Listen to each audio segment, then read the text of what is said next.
What's up, guys? Welcome into We All Gamble on Mayflower Sports. You can find us on YouTube, iHeartRadio, Spotify, Apple Podcasts, everywhere. Make sure you follow us on Instagram. All the socials. Good to be back here with all of you guys.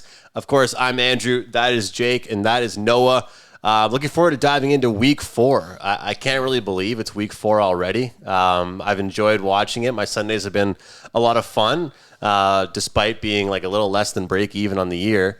But someone that's not break even on the year, we got to bring in Jake. Having a great year, man. What's going on, fellas? Yeah, unreal start to the season, I guess we'll say. I've been on a personal hot streak here. I been doing pretty well. I don't want to jinx it. I don't want to gas myself up too much. You know, there's still plenty of football, plenty of bets to be lost or won. So just overall, last week was a good 6-1 week on the podcast. Should have been 7-0, but you know the Vikings fucking suck. Kirk Cousins is a bum, but we won't go there. But excited to be back. Week 4. I like the matchups this week, to be honest. I know the last couple of weeks I've been saying the matchups haven't been too great, but there's a couple good games this week. Much better slate. Much better slate this week than last week. But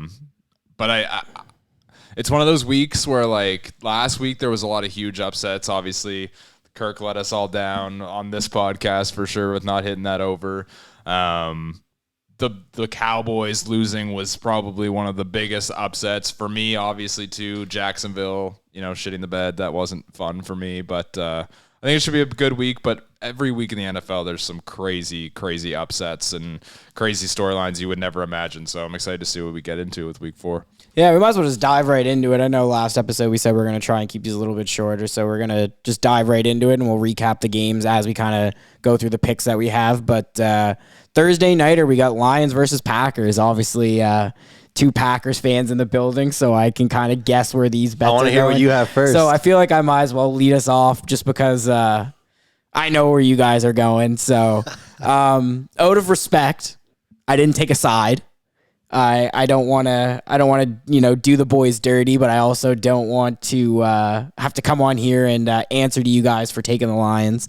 But my first pick in this game is going to be Lions team total over 23.5.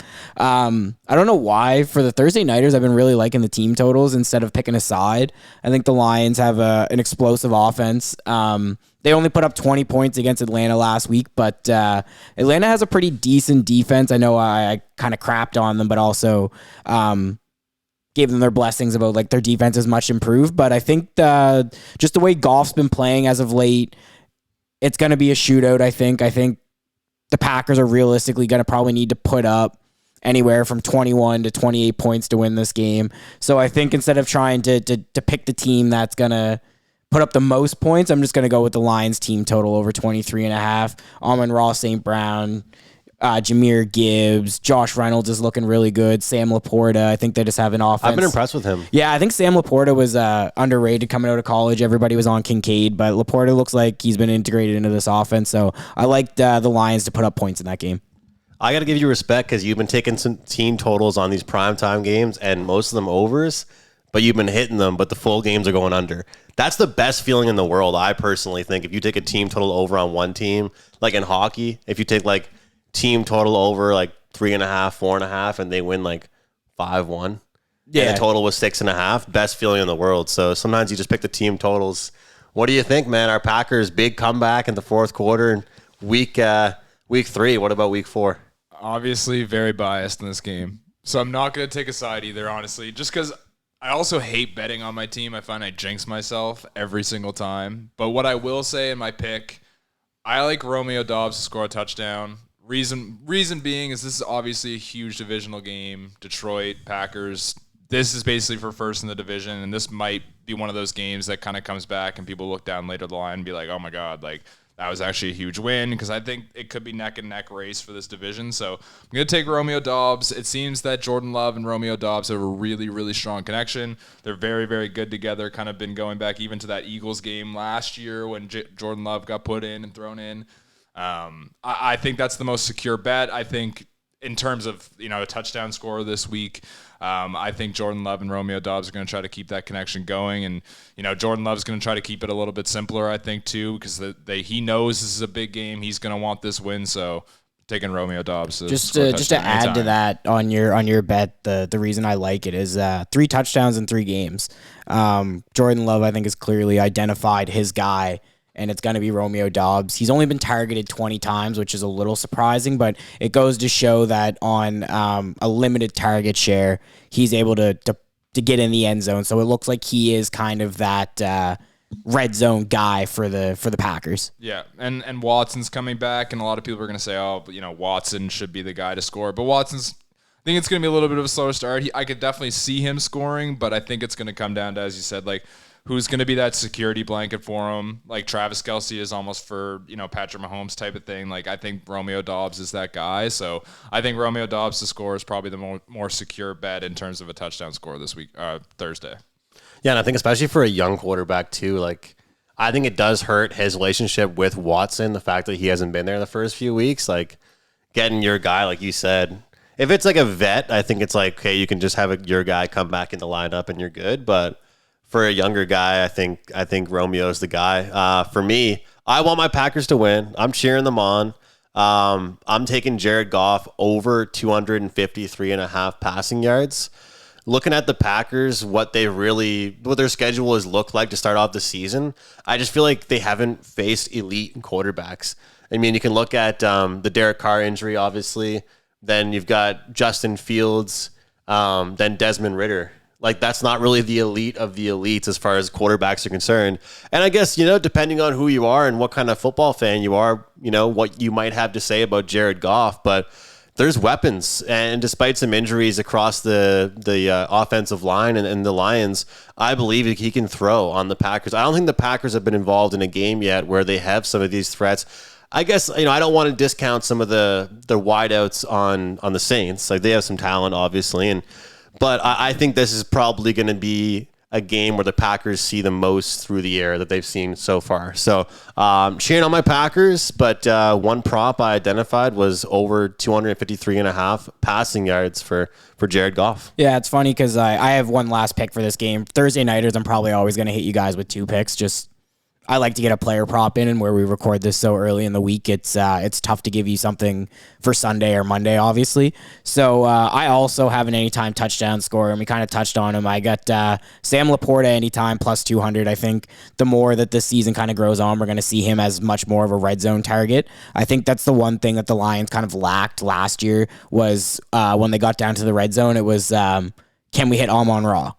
And I think this year they finally have a guy who, big body, can run routes well. And in the red zone where they have David Montgomery and Jahmyr Gibbs, they're definitely liable to run the ball. So the play action, Sam Laporta, quick little chip block and then peel off for a touchdown. I think we could definitely see Sam Laporta punch one in back-to-back weeks. But I agree with all of your guys' picks this week. I think this is like one of the first Thursday night games where I've been like, I could kind of see all of these equally hit, and they all make sense. So that's nobody's against each other, and no one's against each other. Nice. And I think we're gonna see little kumbaya to start the show off. Yeah, a little friendliness. But and I think too, as the more the season goes on, where we're recording this so early in the week, I think it's probably easy to say that we're going to see player props in the Thursday night games from us where we're not able to give those out. So it's nice that we all kind of came in with a player prop, and then obviously I have a team prop or a team total, whatever you want to call it. But we'll move into the first game of each of our slates. Do you want me to start it off, or does anybody have something they're really eager about? Go ahead. All right, well, I'll start us off. I have to bet this game because it's the London game. I absolutely have to bet it. It's 10:30 on a Sunday for where we live, so I'm going to be up and I'm definitely going to be watching it. But Falcons versus Jags, I'm taking the Jags -3. I know everybody's going to be like, damn, did you not watch the game last week? But Andrew's really big on letdown spots, and I kind of thought that it might be a letdown spot for the Jags, where notoriously they're really bad against the Texans. I think they've lost 10 of their last 11. So for me, it wasn't a huge surprise that they lost. It was just kind of in the manner that they lost. But I think this is a big bounce back week. I think every year for the last 2 or 3 years, they've been the team that plays in London. They have back-to-back games in London, and I think they want to come out and start strong. I think Trevor Lawrence is going to need to have a really good performance here to kind of show everybody like, hey, I'm still the guy, bad week, one off, whatever. And again, I'm not a huge fan of the Falcons. I think their offense blows outside of Bijan Robinson. They don't know how to use Kyle Pitts with Desmond Ridder. And basically the Falcons, I think, are just going to be kind of hanging on with their defense, hoping that they're able to stop Trevor Lawrence. So I think -3 for the Jags is going to be my first pick of the week. I like it, and I'll be up for that game. Might still be in bed, but I'll be up. I'll definitely be watching in bed. I think it's cool they're playing back-to-back there. Yeah. I honestly don't know who the other one. Do you know who it's against the next week? I don't off the top of my head, but I like the fact that they're trying to grow the game over there, and instead of like every year having somebody new come in, you have one franchise that's kind of there every year, and then it kind of cultivates an audience where they become a fan of the Jags. Yes. And then you just bring in another team to play them regardless of kind of who it is. It doesn't really matter. They're excited to see the Jags, who are their like unofficial team. It's got to be an advantage for whoever they're playing, or for them against them, because they've been there already, the time zone and stuff like that. I don't know. Do you watch them? What, the London games? Yeah. Oh, yeah. No, well, I mean, football's starting at 10 in the morning. It's just great. It just kicks off the entire day. Like, I'm sure I'll be, in bed dealing with some sicknesses of some kind. And it's just going to be great. I just get to sit there, order some food, watch the game. And honestly, I'm going to keep my pick really simple, too, because Jake basically took my first one, and that was going to be Jags -3. I'm not going to he basically just broke it down, everything that I would say. Not really much to it. I just think it's one of those, like, games you see early in the week. It's like, don't overthink it. Like last week I took the Jags. That was a bad pick. It is what it is, but I'm back on them. This is like basically the same idea. There's no way there could be, who knows, but I just think the Jags come back, big comeback game, -3. I think it's one of those don't overthink it type picks. Yeah, it's a good bounce back spot. And just the only concern that I have about the game, and it's always a concern when they go to London, is the difference in the grass. The soccer grass is much different than the football grass, and I know footing has been an issue when they go there. So hopefully Wembley kind of has that sorted out, where the fields are not too slick. And I noticed like soccer fields, like the grass kind of like comes away, like you can like take divots almost like if you were playing golf on a soccer field. So I'm hoping the field doesn't just turn into a muck and then the game's kind of crap. But that's my only concern, is maybe there's not going to be offense in this game when there's notoriously isn't. But I think just the Jags have a better offense than Atlanta, and it's kind of hard to bet against a team that has a better offense, and both defenses I think are kind of the same. But we'll move on here. Enough about the Jags and the Falcons. But Andrew, lead us off here with yours. I'm curious if either of you guys have a pick on this game, but I'm going to start things off with an ugly one, and it's going to be what in high school we used to call the toilet bowl game. Oh, yeah. I'm going to take the Broncos. I'm laying the points with them and over the Bears. And this is very unlike me, because usually if there were ever two bad teams, people talk about value, especially getting 3 points would be like on just whichever team is the underdog. You know what I mean? But I think you look at the Commanders are better than people think they were going to be this season. They played well against the Broncos. The Raiders hung really tight. And then obviously the Dolphins put up a 70-pack on them.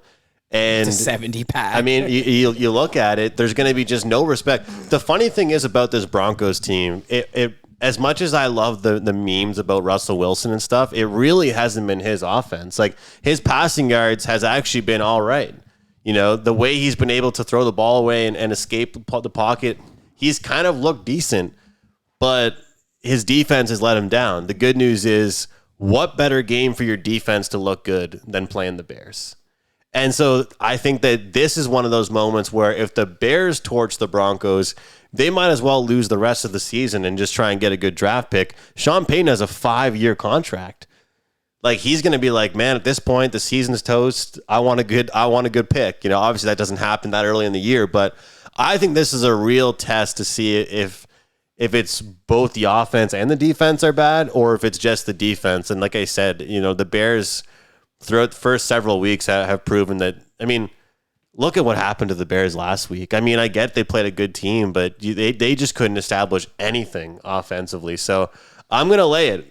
Get the -3 before you have to worry about the -3.5, and I'll take the Broncos. Yeah, I think I agree with everything you said. I looked at this game and I kind of just decided, I was like, I'd rather just stay off of it than be a part of it. But I think this is going to be a game that a lot of people are going to tune in to watch or want to know what's going on, because it's two bad teams, two teams that both had kind of high expectations. But I just want to ask you guys a question, kind of non-betting related, more so football oriented, before we move on to the next pick. But do you think that Sean Payton really likes Russell Wilson as a quarterback? Because I don't think he does. Like, from the comments before the start of the season, when he told them, we're not here to kiss babies and shake hands, we're here to play football, and then, leaving him out there in a 70-20 game. I personally don't think that Russell Wilson as a person is a suit for Sean Payton. I know Drew Brees was a class act. Him and Russell are actually like pretty similar in terms of a quarterback, but I think Drew was much more cerebral and along the lines of like cut from the same cloth as Sean Payton is, where Russ isn't. And I think if they lose this week, Sean now has an excuse to be like, I don't have to play you. Like, I gave you 4 weeks. We couldn't get anything going. I get to switch it up. And then, you can always go back to Russ. But if they lose this week, I think Sean's thinking to next season, like, can I get one of those picks where I can get a Caleb Wilson, a Shedeur Sanders, who obviously is at Colorado, who are just perfectly migrates into that system, or even someone like Derek May, who is at North Carolina. Like, there's a quarterback class that is better this year than was last year. So I wouldn't be surprised if things don't go well this week, that you kind of start to see the Broncos just kind of mail it in. The only thing I'd say is, like, he chose to go there. Sean Payton had all kinds of, like, I agree with you. It doesn't look like he likes him. Either that, or it could be just like, playing kind of like the opposite role of, I'm going to jazz him up to the media. Instead I'm going to knock him down and hope he responds to that, or, these weird games. But from what it sounded like, he had like multiple different teams that he could have gone to or done something. I'm with you on that, but I thought about this today because I was talking about it to a guy. What roster on paper looked better than the Broncos for jobs that were available that Sean realistically could have got after sitting out for so long? It also could be a situation too where, he's watching him, he's thinking that maybe all this stuff behind closed doors isn't as true as you think. He's seen how good Russell has been in the past. Thought he could get in there, but then seeing him in training camp, actually being in the building with Russell, like, it seems that a lot of people in this Denver organization have turned on Russ, kind of like from the stories you hear in the offseason. Yeah. Russell needing like an office, all this sort of stuff, and Sean being like, okay, I know how to like deal with the like egos, like I can come in there and like kind of put that out and get him back to what he was. But I don't know exactly what goes on in their building and everything, but it seems that there is sort of like that animosity towards like, you've proven you've been a great player on Seattle, but you haven't proven anything in Denver. Like last year, you didn't prove anything. In fact, you hurt your legacy, if anything. So I kind of am with you. I don't know if he really looks at Russ as like the guy, but we'll see going forward. This week's going to be huge for both.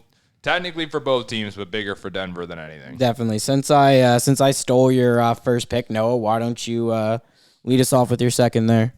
Okay, my second, I think it's like another one where it's like I don't really want to overthink it too much. I'm going to the Dolphins and Bills game, and I'm just going to take the over in points. It's 53.5.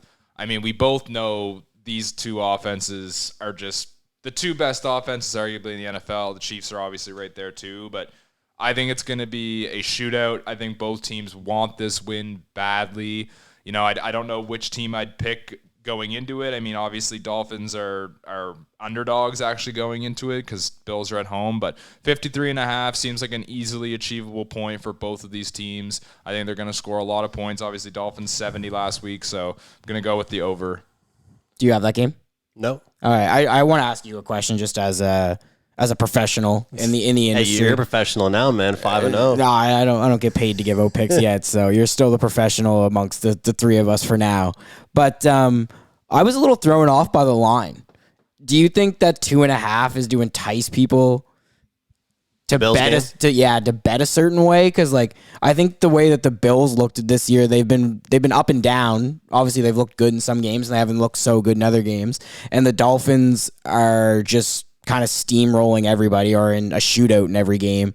I just found it weird that it was 2.5. You put up a 70 burger. Is this like a letdown spot maybe Vegas is trying to pick up on where, you put up 70 points, you come back the next week, you think you're, king shit, and then there's just kind of a letdown spot? Like, I think it's interesting because, like you said, it's kind of like what I mentioned, I think on our second podcast we did about the Cowboys, right? When they scored 40 points in their first one, how much does each person care about the amount of points a team scored previous week, right? Like, how much does it matter?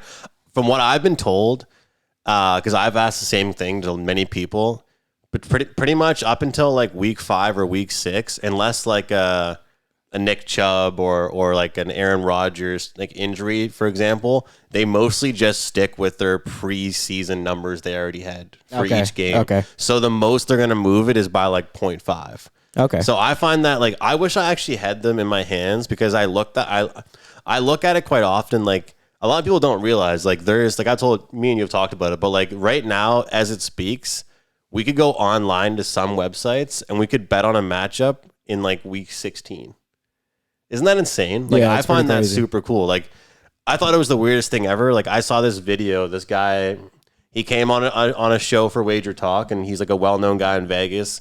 And he was like, they're like, all right, so like, give us another game you want to talk about. And this was before the season started. And he goes, week 6, I got to, and I almost laughed. Like, well, I was like, what the hell? Like, this guy's probably putting some serious money down, but he pretty much thought that, he's going to save himself a half point or whatever. But yeah, I guess, pretty much it's just whatever the preseason line was. Yeah, because I was just a little thrown off by that. I know, obviously the Bills are home, but like, I think last week, like 4 out of the 5 sides I picked were all on the road, and they all hit. So clearly, like, home field advantage like isn't as crazy as it used to be, at least in my opinion. But like the book seems to still. I saw something about that. Sorry. Yeah. About home, because think about what college kids are used to, like, as far as the crowd. Some of these quarterbacks and these studs are facing better quarterbacks, bigger crowds in college than they are in their actual pro NFL careers. And especially now with the NIL, that's what it's called, right? Yeah. Like, they're like already famous coming in. Like Coach Sanders' son. Yeah, Shador, yeah. Like, this guy's already got like multi-million-dollar deals and sponsorships. And so he's not really intimidated walking into Arrowhead if he gets there someday because he's already been there. So I just wanted to ask that. I find that kind of interesting, though. I think too, just to add into that with like the home field advantage type thing. I think with like Buffalo versus Miami, I think what they're probably thinking a little bit too is weather-wise. I mean, I know it's not freezing cold yet, but it gets pretty cold in Buffalo, even in early October. That kind of thing, and then coming from Miami, where you're preseason Miami, practice in Miami, like that kind of heat. Like, definitely, that definitely plays a factor. And like the first quarter or two, like you might see a little like getting hit in that cold weather definitely hurts a little bit different than getting hit in Miami especially weather, in like the dampness. Yeah, I'm definitely with you. So for my second pick, I guess we'll just keep going around the board. I think this is another one that Noah said you just kind of see it and you just kind of don't think about it and you just bet it. I'm going back to the Steelers -3 here against the Texans. Obviously the Texans, I won't say shocked the world, but kind of shocked the world in upsetting the Jags last week. I think that was more so Jacksonville playing bad than Texas playing good. But I think the Steelers are going to kind of get on a little bit of a run here. I think they found their identity. You really lean on that defense. You really lean on that pass rush. And you kind of hope that secondary is able to make some plays for you as well. And you just kind of hope Kenny doesn't turn the ball over. If Kenny doesn't turn the ball over, I think they're going to be in a lot of games this year because people were on either side of the fence of whether this Pittsburgh defense was elite or not. And I think through the first 3 weeks, like, they look like a top 5 defense. And it's hard to bet against a really good defense that's playing a rookie quarterback. I think CJ Stroud had an unreal game last week. He looks maybe like the quarterback of that draft class so far right now. Obviously, we've only seen Anthony Richardson for 1 week. Well, 1.5 games, we'll call it. But I think the Steelers, you just kind of you lay the -3, like you always say, get it in before the hook comes. You don't want that 3.5. I'm a big football numbers guy, as I think every bettor should be. You don't want the half points. If you can get something at a 3 where you can still get the push just on the odd chance something happens. But again, I just hope, kind of Kenny Pickett doesn't make any mistakes. They keep going to George Pickens, and hopefully they're able to establish some sort of run game with Najee Harris. Hasn't worked out yet, and I think Jaylen Warren by the end of the year is going to be the guy, and it's going to be tough for Najee. But this is a game for the Steelers where, again, back to last week, what I said: if Mike Tomlin wants to keep that winning streak or that winning record streak going and competing for that division, this is another game that they have to have. So I'm going to trust in the Pittsburgh Steelers again and ride that wave right now. I got a question for both you guys because it kind of has to do with that game real quick. Me and you were head to head. I lost, you won, Steelers, Raiders. But let me ask you, going into this week, and in general about teams, do you handicap a turnover happening? Like going into obviously last week's in the past, but going into this week, the Steelers have been unbelievable, but through the last 2-3 games, especially the last 2 games, how many interceptions can they continue to have? I think with a defense that potent, do you go into next game thinking a win correlates with at least 1 turnover? Like they need to turn the ball over once to win at least? Not necessarily, but yes, at the same time. It kind of depends. So against a quarterback like CJ Stroud, let's just say a rookie, they don't really necessarily need a turnover, even though it's going to be more likely. They just need to keep him under wraps and make him feel that pressure. Don't give him time to get into a groove. Whereas a veteran quarterback, they can turn the ball over once or twice in a game and still come back from it. Where as a rookie, if you're constantly getting hit, you're constantly feeling the pressure, and then on top of that, you're throwing 1 or 2 picks, it's really hard for you to kind of get your feet wet. So for me, I think I'm in the boat of I'm handicapping in the sense that I think the Steelers defense is going to be all over that Texans O-line and the quarterback, and we could see a turnover or 2 again this week, and then Kenny just kind of needs to not turn the ball over himself. Yeah, the defense, I'll give them that. The defense takes pressure off Kenny Pickett 100%. What do you think? Oh, well, I was just going to say, too, CJ Stroud hasn't even thrown a pick yet, which is, I never like to say somebody's due to throw an interception, but as a rookie, he hasn't thrown one yet, and now he's against Pittsburgh, one of the best defenses in the league. He hasn't seen a line like this. He hasn't seen a secondary paired with the line like this. TJ Watt coming off that edge, that's a scary man. That is a scary man coming at you. I definitely foresee a fumble, a sack fumble or a pick coming this weekend. Do I bet on it? It's hard. I usually do like to bet on QBs throwing interceptions, but haven't seen it out of CJ yet. But in order for Pittsburgh to win a lot of the games, it does seem like a turnover in some fashion or a special teams play of some sort is needed. Yeah, I think, too, just where Kenny doesn't throw the ball that much. The attempts might be up, but the yardage really isn't there. That those long sustaining drives that he's going to need to have kind of correlate with the defense forcing 3 and outs. So Pittsburgh's able to control the game clock, kind of control the quote unquote script of the game. So I think for this week, that's definitely something subconsciously I was thinking about, but I wasn't going in thinking CJ Stroud needs to throw an interception or have a turnover for them to win. Questioning your but pick. That's a good question because a lot of people, I think, subconsciously think about that stuff, but it's not something that's on the active forefront of their mind of if I'm handicapping a team that has a really good defense, do I need them to have a turnover for me to win my bet, or am I just kind of saying, oh, they have a really good defense and that's why I like them? Right. But yeah, I definitely agree. For example, in hockey, I don't know teams records for certain things, and hockey's in my mind right now, as you can tell, but teams that don't take a lot of penalties, I'm not going into that game being if they take 2, they're going to lose.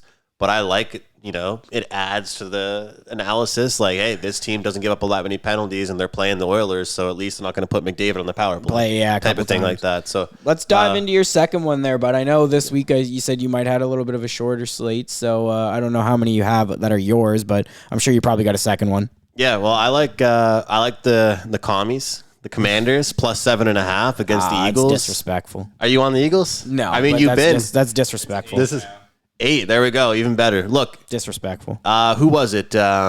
Cardinals and Broncos. That is who the Commanders started their season off against. So we can call it overinflated, better than they deserved. Everyone patting them on the back. And I was shocked. Last week, it seemed like, quote unquote, like wise guys across the betting community seemed to really like them against the Bills. I didn't get that personally because I thought that was a typical spot where it was like, I think we talked about that last week. They're going to get served up a slice of humble pie for lack, to use an old expression. And they did. They did not look good. Sometimes I think a team's pass rush and a defense can only do so much. And I mean, look, you've made money on the Eagles, but we text, we're in group chats. I see you've been frustrated with them, even in victory, right?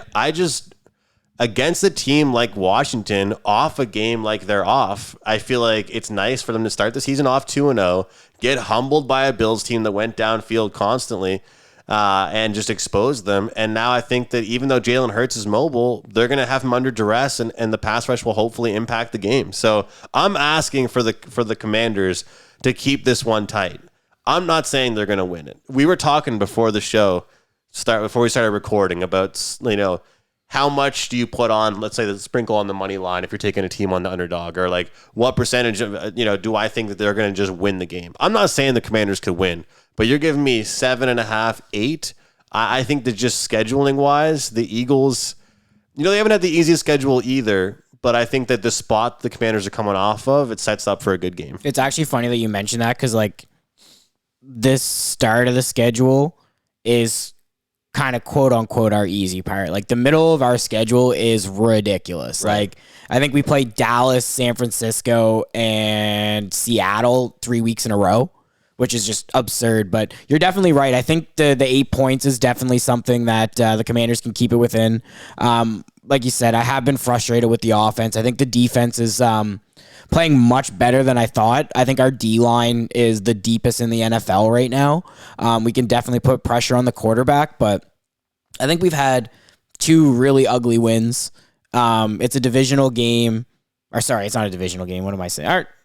Yeah. What am I saying? I'm sorry, boys. I'm just getting off of work. My head's everywhere. That's all good. But it's a divisional game. Those usually in our division tend to be close games. It doesn't matter if it's the Giants, Dallas, or the Commanders. Those are usually close games. So I definitely understand the pick, but I'm always going to root for my team to win by 15 plus. But and one more point, I think the run game is going to be crucial. Like, what's the best thing you can ask for a team that's +8 is to just stay on the field. Yeah. Right. So if they can, go to Gibson, go to Robinson, and just like chip away. I think that this is a typical example of the dog correlates with the under and the favorite correlates with the over type of thing. You know what I mean? I was looking at this game for the over under, and I actually was leaning the under. So that kind of doesn't bode well for me, but it is what it is. I think that's a smart pick. I don't. In my opinion, that's I'll call it a sharp pick because the public has kind of seen the Eagles be 3-0. They see the Commanders, I think, as an overrated team, team that maybe got kind of lucky. So I definitely 100% understand where you're coming from there. But Noah, do you want to give us your last, or is it your second or your last? Yeah, your last pick of your slate. Yeah, my last pick. Honestly, He's over here building parlays. Well, I'm just looking at some odd things, but I'm usually against big spreads, but Andrew was talking earlier about letdown games, and I'm taking the 49ers -14 against the Cardinals. And the reason I say that is, a lot of people are thinking, oh, well, look how they just beat the Cowboys. That kind of leads into the letdown game. They're riding this high of beating the Cowboys. Everyone was super high on the Cowboys, but don't forget the Cowboys always seemingly every year let down against a really good team. 49ers are at home. Arguably, they're definitely the best team right now in the NFC. That running game with CMC, it's just unmatched. Debo, they have so many weapons everywhere. Brock Purdy's leading the league, I think, in QBR besides maybe Jordan Love.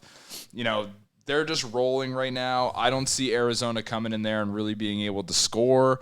I don't see them really being able to keep up. I think Arizona gets out to a 20-point early lead, and it stays around the 14 to 20-point range the whole game. I see it being a 30-10 game, kind of similar to how the Giants went. Yeah, I honestly don't really have too much to add. I think you kind of covered it there. That the 49ers are the team this week, so I'm kind of with you on that big spread. I'm just going to hop up for 30 seconds here. It's funny because the dog's barking right now, but because we have these mics, chances are they might not even be actually picking it up. I know Jacob's discreetly doing it, but I figured I might as well just say that. Yeah, our big boy I Henry. like that, though. I actually like that quite a bit because I think that's one thing that I've kind of overthought was like, do you guys, are you guys, when you make picks, do you ever think of a score line? I don't do that personally, and I think I want to start doing it more. And I hate, like, if I'm doing, like, if I'm breaking down a game to somebody else and they say, like, what do you got for the score? And I just freeze. But I find that if you do that and somebody asks you in a game like that or a game like the one against the Giants, it's like, damn, you know what? I don't think the dog can score that many points. And then it almost helps you. Like, do you ever think about that? I think especially, maybe not so much for spreads, but totals. Totals, I'm always trying to like not crunch numbers. I'm not a fucking accountant, but I'm trying to think of like, okay, who's the worst team in this matchup? And realistically, what am I going to need them to score?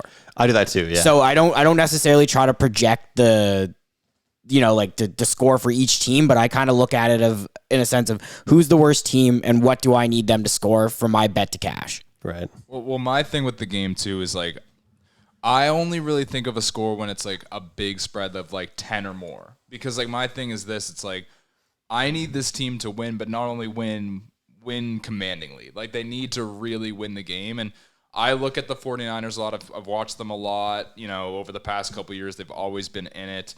And I look at like a matchup like this, and I'm thinking like, gosh, 14's a lot of points, but look at how they just beat the Giants. And I'd say the Giants are better than, I would definitely say the Giants are better than the Cardinals. I look at who can really score on the Cardinals against the 49ers. The only guy I can really think of possibly even getting a score is maybe James Conner, because I think that's one of their best players on the team. I don't think Josh Dobbs is going to be able to hang around with that defense. He hasn't been a starter for a very long time for a reason, and he's not Geno Smith type to me. So for me, I look at it, it's like I could see James Conner maybe getting in the end zone, maybe off some wild special teams play. Maybe they'll get a decent return. They'll be close. James Conner will probably run in a touchdown, probably get a field goal or something at some point. I don't see them scoring more than 10. If they do, I mean, we can clip this, whatever. Like it's one of those things where I just see the 49ers are such a wagon, and they're just going to like Arizona's going to be riding this high that they can beat anybody after beating the Cowboys. But Cowboys historically always let up some crazy, loss, so Stephen A can go crazy and do all this stuff on social media and everything and laugh, which is always hilarious. But that's how I imagine this game. It's like, how does a 14-point deficit actually happen? And I can picture it pretty easily with a team like the 49ers. Isn't it crazy? Like, I saw this thing. It's like football's all about matchups. So the Giants beat the Cardinals, the Cowboys dominate the Giants, and the Cardinals beat the Cowboys. Like, what the hell is going on? Like, how does that make any sense? It goes to show that anything can happen any week, but it's all about matchups. Yeah, it really just comes down to any given week here. I agree with everything you're saying. I think if I was going to bet that game, I would definitely be laying the 14 points, and I wouldn't think twice about it. But to go into my last pick here, just keep things rolling, kind of lends into the previous pick that I had. Obviously, it's kind of funny, but we got Raiders versus Chargers, and I'm taking Chargers -6. I guess my just general thought process is the Raiders aren't good. Devontae Adams is it on offense. Max Crosby's it on defense. You're not going to win many football games with only having two good players on either side of the ball. I really like what the Chargers were able to do last week. Obviously, their defense, I think, is still in shambles, but Justin Herbert showed flashes. Keenan Allen showed us the old Keenan Allen that can go out and catch, 12, 13, 14, 15 balls for anywhere from 100 to 200 yards. It sucks that they lost Mike Williams for the year, but I'm not a huge Mike Williams guy. I think he gets a lot of hype for a guy that's never on the field. doesn't put up a lot of production besides like 3 games out of every year. But Josh Palmer seemed to step up in his absence like he does every year when Mike Williams goes down. And from the reports that I've been reading, Austin Eckler looks more likely to play this week than he has the last 2 weeks. Doesn't mean he's going to play, but obviously getting Austin Eckler back is definitely a huge bonus because Joshua Keeley just isn't it. They haven't been able to run the ball the last 2 weeks without Eckler. So if they can get Eckler back, I think it's just going to be one of those games where the more potent offense is going to come out and prove a point. And I don't think the Raiders defense is really good enough to stop them. I think this is a game that you could probably take the Chargers team total as well. I'm not sure exactly what that is, but I feel pretty comfortable laying the -6 with the Chargers this week. I think this is a good spot for them to get it done. And to be honest, I think that a team that can score that many points isn't a good matchup for the Raiders, realistically. And I think what you said there about them only having Devontae Adams, I think it's what the coach is setting them up to go to. Like Josh McDaniels, we can talk about what happened at the end of the game, but Hunter Renfrow has been taken out of the offense. Jacoby Myers, maybe he isn't. Maybe he's here and there. He's looked. He's honestly they haven't given him the ball enough. That's the thing. He's looked good when the ball's gone to him, but they haven't gone to him enough. Yeah, which is even surprising. The Bills, man. Look at Stephon Diggs. Like everyone knows he can catch the ball a ton, but if you only go to the same guy every time, it doesn't open things up for other people. The announcers even keep saying it. Like, what happened to Hunter Renfrow? Why are certain guys in the? So I think I like it because I just don't think the Raiders could trade points with them. No, not at all. And I think that was just what it boiled down to for my thought process is neither team's defense is really all that good. So whose offense do I like more? I think the Chargers can put up way more points than the Raiders can, but we'll move on from that game because honestly, that's probably going to be a pretty shit game this week. But I just like it in terms of padding my own stats. Yeah. But do you have a third one, or are we going into prime time? I know you said your slate might be a little bit smaller this week. Yeah, I'm good. I got one for prime time and Monday night. So. All right, sounds good. So I guess you might as well lead us off then for prime time. Chiefs versus Jets are the Sunday nighter. Yeah, I mean, so it hasn't been easy for the Jets, obviously, since what happened with Rodgers. Their schedule has been pretty tough, and then finding out that you got the Chiefs on deck isn't easy for them. I think you look at what the Chiefs did last week. They played a not very good team, let's face it, and they were able to stack points up like it's nobody's business. Travis Kelce, the whole Taylor Swift situation. I like the first half over. I think that a lot of times when I look at games like that where you have a big point spread, double digits, 10 or higher, you look at an opportunity where you're not going to see a team have to worry about running the ball when they're up a lot, showing some class and mixing other guys in. They're going to score as many points as they possibly can. They're going to test the Jets secondary. And as much as the Jets defense has been, keeping Zach Wilson in games, look at the game that even the Jets are off of. It's a game against the Patriots, a game against a team that has a good defense. You look at who the Jets have really played to start off the season. It's been a game against a bunch of teams that have pretty good defenses. And then the start of the year, didn't Josh Allen throw 3 interceptions? Was it 3? I mean, so realistically, I don't think they've really played a team that's going to hang up a 30-piece on them and make it look easy. So I see no issue. And I think that the Jets will probably play better in the first half. And then once Zach Wilson goes down 14 points or higher, he's going to struggle in the second half because he'll try and make plays out of his comfort zone. So I think it's like 23.5 or something like that. 21. I think it's 21.5. So over in the first half, Sunday Night Football. Wouldn't shock me if those primetime unders hit. Full game goes under, first half over. But I'm going to say first half over primetime. Do you want me to go or do you up? I can go. I'm going to stick with the Jets for this primetime pick, and I'm actually taking them just to cover in the game. Only reason why, it's not really that I'm super high on the Jets right now after last week, and just Zach Wilson, I don't know. If I was a Jets fan, I wouldn't know what to think right now about that whole situation. I think Zach Wilson is terrible. But regardless of all that, the Chiefs historically don't like to cover for some reason. Last year, I think they covered once, maybe twice all year. They're always heavy favorites. 9.5 is a decent amount of points. I know I just took the Niners minus 14, but that's a little bit of a different situation to me. This is going to be prime time. I think it's not really going to be Zach Wilson scoring a lot of points. I think the defense will keep them in. I think they'll end up keeping it close towards the end. Kansas City will win, but, I'm taking the Jets to cover. I hate being head-to-head with my guys, man. I absolutely hate it, man. It makes me feel terrible. Neither one of us just isn't going to be happy at the end of this game, but I got the Chiefs minus 10. Like you said, Zach Wilson sucks.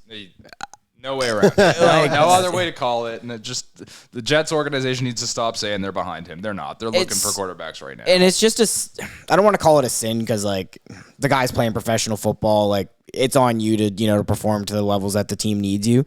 So I don't want to say it's a feels bad or anything, but like as a Jets fan, it's a really feels bad that you got to watch Robert Saleh at the end of the game stand at the podium and be like, nobody gives us a better chance to win right now than Zach Wilson, which, very well might be true. Like, who knows? That might be it. There might be no veteran QBs out there that you guys really feel like you could bring in, learn the offense, and them kind of, swing things for you. But all things considering, the Chiefs' defense isn't great, but it's not terrible. Like, they do have some playmakers on defense. I think they can definitely make it tough on Zach Wilson. And for me, Patrick Mahomes, Travis Kelce's back another week healthy. There were some other guys that were involved, like Rashid Rice. Like, it was nice to see him, although he caught the touchdown from Blaine Gabbert. It was nice to see him get some reps as a rookie. I think that offense is as good as the Jets defense is, and as good as as much as I've praised them as being a top 3 defense in the NFL. I think it's just going to be too much in terms of the offense not providing enough for them to make it worth it. And I know we talked about this downstairs, and I have no way to verify this. It's something I saw on Instagram from a guy. He's an analytical bettor, so he goes into the numbers. And it was something like, if you're going to bet a team to win, you should always bet them on the spread, because it's either like 26% of the time or 16% of the time the team that wins doesn't cover.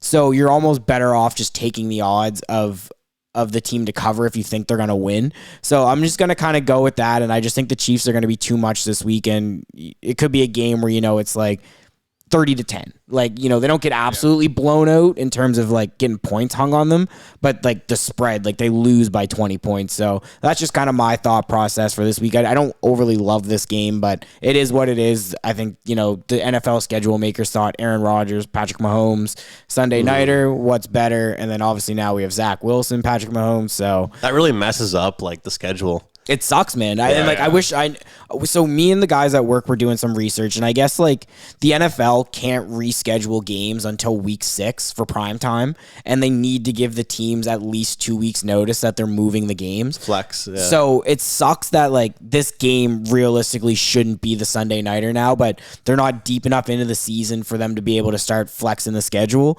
So we're just kind of stuck with it, and I'm just going to go with the better team. I don't really have too much to dive into besides that. I want Bills and Dolphins prime time. Yeah, that's the game we all want to be watching. That's why I took the over in that, because I just think it's going to be a shootout. But I mean, to your starting point with the whole Zach Wilson thing, you shouldn't feel bad. The guy's family owns JetBlue.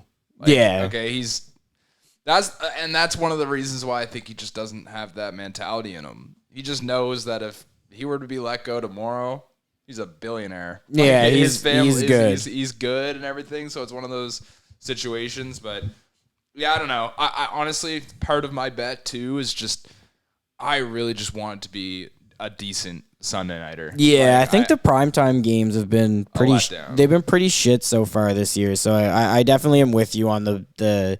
I get like that too sometimes, where I'll just bet something in the hopes that it makes the game better. Obviously, we have no impact on that, but I think the Jets can do it because, again, I think Chiefs historically have been bad at covering, but they did cover last week. This could be a new year for them in terms of covering with teams, so we'll just have to see where it goes. I mean, obviously last year there was like one of their first years without Tyreek and making sure they're used to all the weapons and everything. So we'll see. I personally think it's going to be kind of a dud of a Sunday Nighter, though. I'm with you. All right, Andrew, you might as well lead us off again, buddy, for the Monday Nighter. We got the Seahawks versus the Giants, which actually could either be a really good game or a really, really bad game. I mean, obviously a tight number. It's like 1.5, but I guess so. I was gonna say this game's gonna be a hell of a lot better than Sunday night, but that's not really a bold statement to make by any means. I like the Giants to win. They're at home, lots of rest. I mean, they've been spanked twice this year. They've been embarrassed twice. I mean, pretty much the schedule they had was starting the year off getting destroyed by a really good Cowboys team. They had to come back and sweat out a second half comeback against the Cardinals. And then in week 3, playing another team that's one of the best, if not the best in the league, with the 49ers. You know, I look at this Seahawks team that, you know, their win against the Lions, they had to come back in the second half. They need to put up a ton of points in order to win games in my book. I don't really like their defense very much. And I think this is a game the Giants are very well prepared for. So not only is this a crucial game for them to get back on track, but I think I talked about this last week, but like someone told me it's really important to break up the NFL season into like quadrants, like either groups of 3 or 4. And you look at really that 3 game start to the season for the Giants. It's not easy because you get destroyed the first week, and then you just really want to do well in the second week, and you just overestimate your opponent. You got to come back and win. Third week, you know, playing the Niners that just are so strong on both ends of the field, both sides of the line of scrimmage. I just think this spot screams the Giants to me. So I'll take the Giants, and I'm going to actually lay the -1.5 because if this lands on 1, then I don't know what to say. Give me the -1.5. No money line for me. All right, I guess I can lead us off on the next one. Please don't tell me you're head-to-head with me. I'll just do it for him. I'm head-to-head. I'm shit. I'm Seahawks money line Damn. all day. Yeah. I don't see the Giants doing it at all. I honestly, I just don't. I've tried to believe in the Giants. The Giants screwed me already with the Niners. I love Geno Smith. I love being able to bet on the Seahawks when I can. When I see games like this, like I want to take Geno's over in passing yards. I want to do the whole 9, but I do like I like the money line for the Seahawks. I mean, Andrew does make good points and everything, but I personally just think Seahawks are a better overall team. I think, you know, Geno is constantly having a chip on his shoulder. Yeah, I'm head to head. I'm Seahawks money line all day. Yeah, buddy. It feels bad, man. It's definitely Seahawks money line for me, man. I think we talked in like the first episode that we had. I'm a Geno Smith guy. Regardless of what you might think of him, I think last year he showed a lot of character of he's a filler. He's going to be there for 1 year. They're going to draft somebody, and then he'll be back to where he should be as a backup. But just in terms of like the game, I think I'm on like the opposite end of the spectrum where you think, like, obviously you break it up into quadrants. I really like that mindset of, you know, 3 games and 4 games or however you want to break it up. But in terms of like just the Giants, like they haven't shown me they have anything. And if you, especially on offense, if you kind of take away Darren Waller, who's doing anything for you? Like Jalen Hyatt's had 1 good game and it was literally just a 4th quarter. Sterling Shepard's nowhere to be found. And then after that, who can you name? Well, I think, is that based on preseason projections last year or those 3 games so far this year? I think you said it best in our preseason breakdown that the Giants were overrated last year, and I think you're starting to see them regress back to the mean. And Daniel Jones is, to me, he's an NFL quarterback, and he's definitely a starter, but there's no weapons around him. They don't give him any options to succeed. I think the Giants' defense is okay, but in terms of the Seahawks, like DK Metcalf, Tyler Lockett, sorry guys, Henry just threw me off my train of thought, but Kenneth Walker. They have so many weapons where it's just hard for them to not put up points, in my opinion. Unless Geno Smith's playing really, really bad, I think they're just going to rout the Giants, to be honest. And it's kind of crazy to say that the spread's only 1.5, but I think the Seahawks definitely put up points, and I definitely think they win by a lot. And the one last point I'll make about the Seahawks is their defense was really good last year. Regardless if it was underrated and it overperformed, whatever. They had a rookie that was an all-pro corner, which is crazy to think about. So the defense is there. They just haven't lived up to that expectation. And I think this could be a week where they take advantage of an underperforming offense that doesn't have a lot of weapons. Yeah. I'm pretty much on the same thing. As, I'm pretty much. We got a lot of commotion going on right now with Henry. I'm pretty much on everything Jake said. I don't know. I saw the line and I was my eyes lit up when I saw plus 1.5 for the Seahawks, because I just think that's a money line play for the Seahawks. I like that team, man. I love being able to bet on them. I don't see the Giants putting up all the points, but the Giants were the Thursday night game last week, and now they're playing the Monday night game. That's a lot of rest. You know what I mean? And this is a team that's basically, I don't care what anybody says, they're 0-4 in my books. They're 0-3. They think they're 0-3. That Cardinals win, they're not going to the practice facility the next day feeling good about that. They don't even, like, that says W next to them. They're pretty much 0-3. So you got an 0-3 quote unquote team, extended rest at home in prime time. So here's a good question. That's my. No, for sure. If I didn't really like these mics and they weren't expensive, that's my mic drop. Yeah, no, I like that, but then here's a question for you, and I guess for all of us to answer, because this is what goes into it, because the Seahawks aren't the best defensive team. They'll put up a lot of points.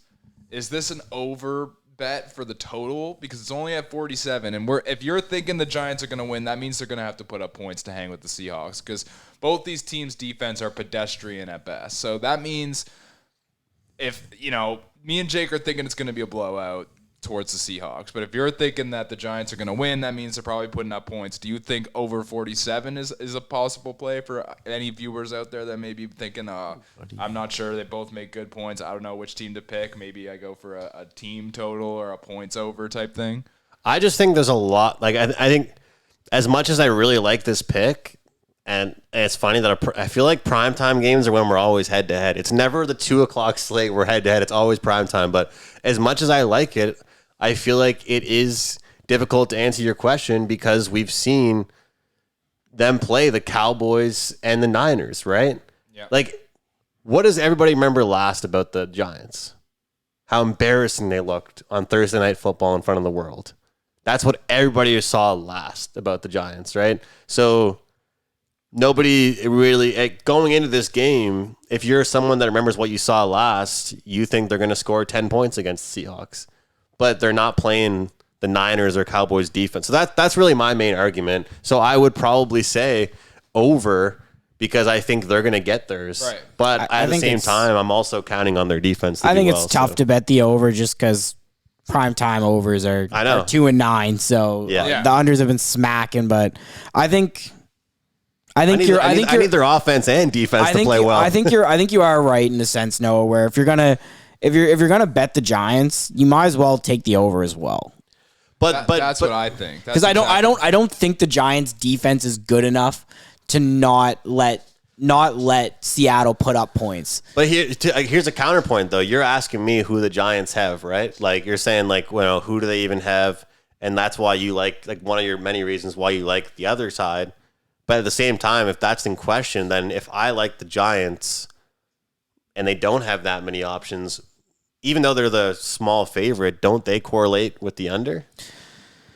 I think it works both ways, to be honest. I actually do think it works both ways because you can't say to me, who do they have? But that's why I'm on Seattle, right? Because on both sides of the ball, who do they have?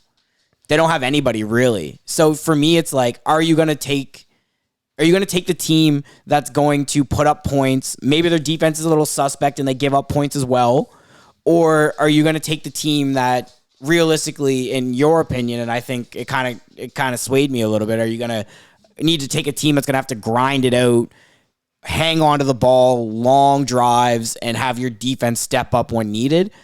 I don't think the Giants roster is built like that right now. Especially without Saquon. Especially without Saquon. They won't have the run game there to be able to hold the ball longer. We saw what Matt Breida did. The thing is about Daniel Jones, though, like, there's a reason why last year I bet his completions prop so much, and it's not because he's hitting 40-yard passes down the field. Like, I don't know. I'm not going to bullshit. But they've been down. I think your props a lot, too, for the completions, and not to cut you off, often correlate with teams being down. You're right. But let's face it, like, for some of the quarterbacks I'm taking, including Geno Smith, who's on the other side, last year he was one of my favorite completions guys. Even with DK and Tyler Lockett, he doesn't go deep very often. So if someone doesn't go deep very often, they need a lot. Like look at Patrick Mahomes, for example, and the Chiefs. Like they can literally have a touchdown drive that takes 4 passes, right?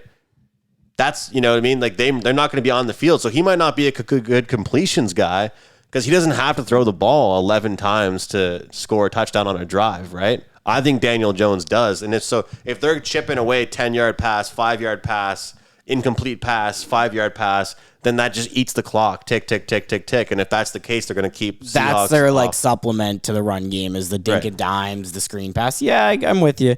I think it's funny how, again, this isn't a really good game, but because we're on either side, it's the one that we're both like, well, let me ask you a question. Well, let me ask you a question. Well, I love that it's a primetime game, though, right? It's just funny how we phrase it to each other. It's like, I don't like your pick, and I'm not going to tell you I don't like it. So let me ask you a question. But let me ask you a question. I mean, it's a podcast. Yeah. Well, my thing, why I even ask that is because I don't see Seattle scoring under 20 points. Like, I don't see them going in there and scoring under 20.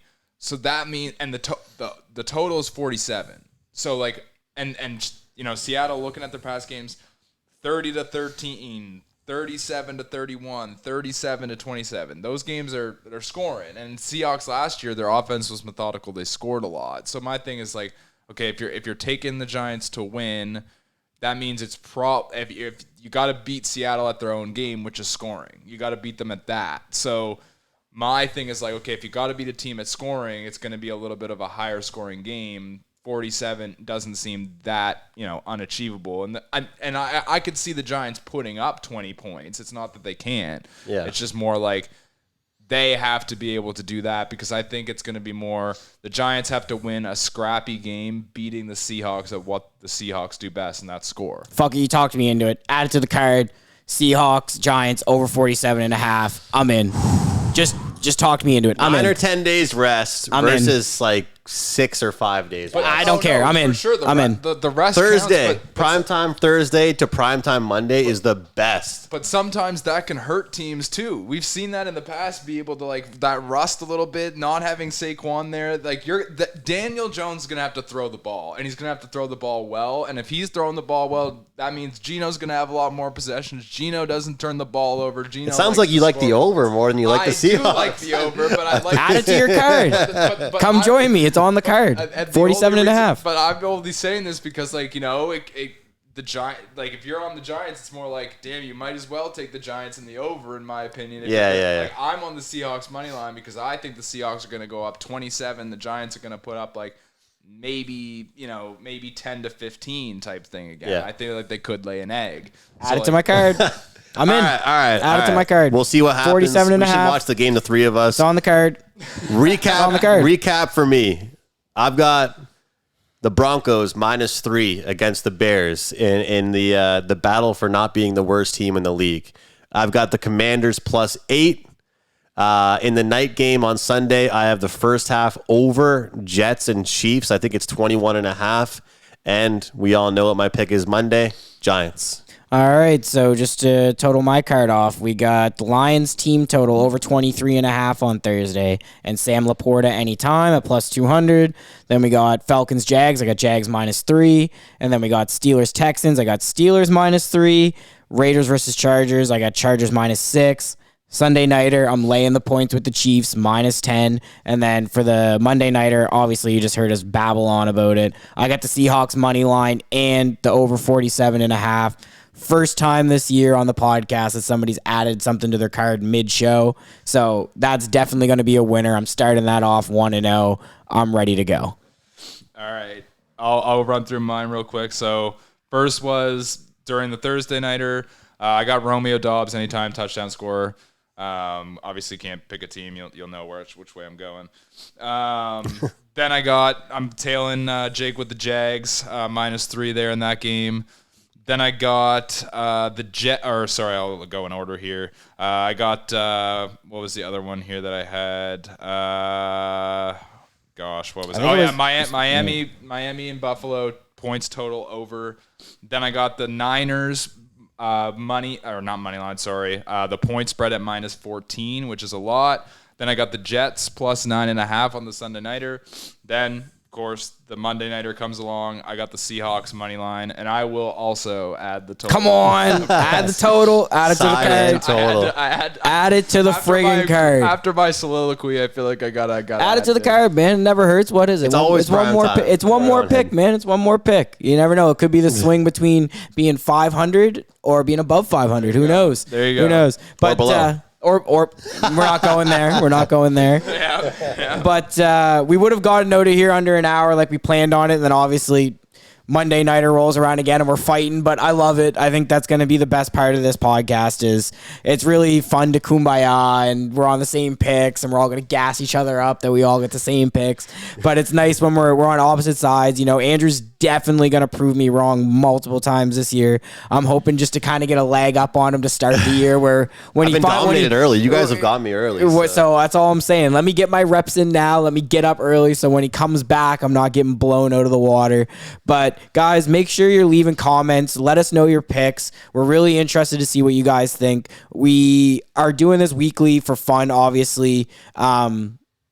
Me and Noah aren't professional handicappers. This is Andrew's job. But this is something fun for us that we like to do. Come out. We're huge football fans, and we just really want some engagement from you guys to let us know what you think of from our picks, whether you like them, don't like them, your reasoning, your best bets, because who knows? You might drop something in the comments and I might really like it and just lay an absolute hammer on it. And then I can show you on Instagram, be like, hey, you know, whoever left this comment, thank you for this winner. But it's week 4 from us. I'm Jacob. This is Andrew, Noah, the We All Gamble podcast presented by Mayflower Sports. We look forward to seeing you in week 5.